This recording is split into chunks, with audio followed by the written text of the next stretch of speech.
everyone, it is me again back here for another AJ video, and today we will be covering a couple of den items. I will be showing you how to make Undertale two Undertale maps in Animal Jam using a simple few den items and simple dens that you can get at the den store.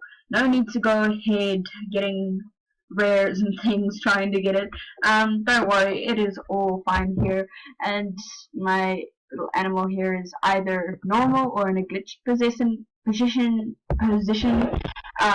And yeah, so let's get straight into it. I really am excited to show you what I have done to make Undertale maps in Animal Jam. So let's begin. So this den, this part of the I forgot what the den's name is called, but in this den, most of you might already know it, I did not go to the top because it looked more like the surface world and not enough like the ruins, which is the original map that I will be showing you. And this will be the way to fall down before Frisk lands on the flowers. I didn't have yellow flowers, so I decided to use this common thing found in the adventure maps. Of course,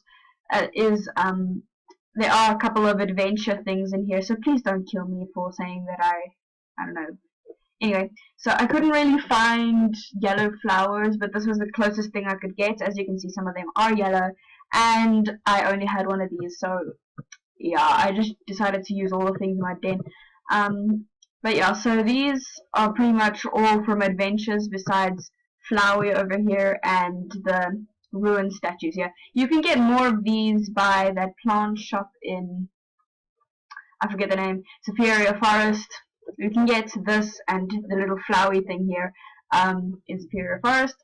And yeah, then you will be able to make the first part of the fall down ruins part. Next, you go ahead, and that's probably when Toriel finds you. I just found that this part from the Halloween party actually relates a lot to that one Undertale, that one part of the ruins in Undertale where it gives you a sweet bowl and says take one. That is almost exactly like I would have imagined it. And then also from the Lucky Party, I had received this, which is another common thing, which I think related a lot to the buttons that Toriel stepped on for this door to open. And I just used this as a door, seeing that's a lot of people can use it for a door. Then for spikes, the spikes that she leads you over, I had just used picket fences because it was the closest thing I could get to besides having to use those big fancy crystals. Next, we are coming into Toriel's home. I found that this den also did well because it had a bookshelf, which is also quite a lot like the one that she had in the game. So I just decided that I'd slap together this, and for the floor I am using just regular grey stone tiles and a blue star wallpaper. Also, these things you can get in the regular AJ furniture store.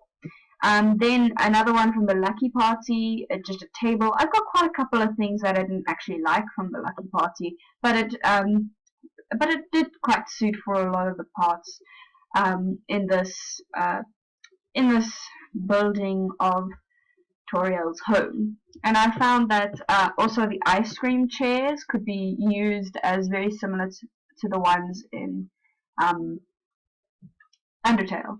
I am really getting lost for words now, so please forgive me for my stuttering. Next we go on to Frisk's room, or Asriel's room.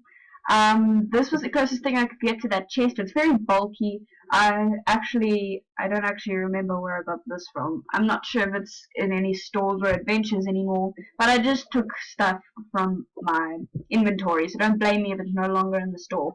Again, this was from the Lucky Party. You can get that there. This one's still also in store too. It was one of the best lamps that I had so far, unless you want to go to Superior Forest again, where they have another lamp. And that lamp is actually quite similar to the one that you can see in Undertale, but this one was just really cute, and I thought that it could relate to the one. And then, since you can't get beds in Animal Jam, I used the simple bed for that non-members and everything uses. Just these normal couches that you can get in Animal Jam. Then I also used a candle and an ice cream bar chair along with a bookshelf, because of course I couldn't really get a good shelf unless you are wanting to use these shelves, which I didn't really think looked too great, but you can use them if you want. On to the next map. The next map we will be covering will be Snowdin. I did use one from the diamond shop for this big map. I don't know, it was just the closest one I could find besides a snow fort. So save up your diamonds if you want to make a nice big Snowdin, unless you can use the snow fort to try and see if you can make your own Snowdin. But I, again, for the ruins, used this thing because it has like these ruiny pillars that I quite like, and that is why I originally used it in the first place. Next, I went up here to the place where you first meet Sand at Papyrus's big gate, and I used these instead of a normal gate because it just reminded me a lot of the one in the game. If I use two of these because they're nice, big, and fat, and they have a lot of space. Then you pass through there up until Snowdin, here where you have Grillbees and the giant Christmas tree that I just kind of spammed with all sorts of things. But hey, all sorts of things. And then here is where you first meet Papyrus with the lamp, and of course you can get this lamp by the Superior Forest to match with the one there. Next, if you go down the slide, we will be entering the Skeleton Brothers house. This one was actually a lot of fun to do, seeing that this couch, I don't think you can get it anymore in stores, but you should try and look for it or trade for it because it looks a lot like the one from Skeleton Brothers house. I didn't want to use that other fireplace I had used for Toriel's house because then you wouldn't be able to see the TV on top.